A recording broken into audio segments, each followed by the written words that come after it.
ከይንመውት ሕማምና ዝህውስ ትጉህ ባሳና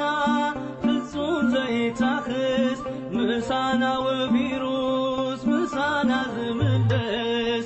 እግዚአብሔር ሓላዊናዩ ባሳይናዩ እግዚአብሔር ሓላዊናዩ ባሳይናዩ አበረኻ አምስደት አበረኻ አምስደት አብዝኾነ ቦታ እስኪ ንዘክሮ ዘሕለፍናዮ ህይወት ተስፋና ኣኽቲሙስ ክንምለስ ካብ ኣፎት ትማል ውሑዳት ሎሚ ኣእላፍ ኮይና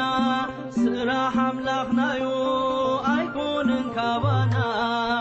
እግዚአብሔር ሓላዊናዩ ባሳይናዩ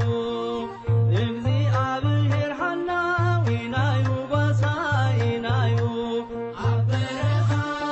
አምስደት አበረኻ አምስደት አብዝኾነ ቦታ ደጊም ንበራበር ጊዜና ኣኺሉ ሓድሽ ምዕራፍ ንኽፈት ህይወት ንረኽበሉ ምስጋና ነቕርብ ብሓባር ንስሙ ኢየሱስ ክርስቶስ ሰላም የዓለሙ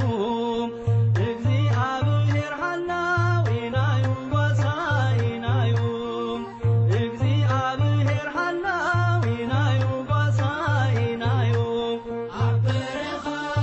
አምስደት አበረኻ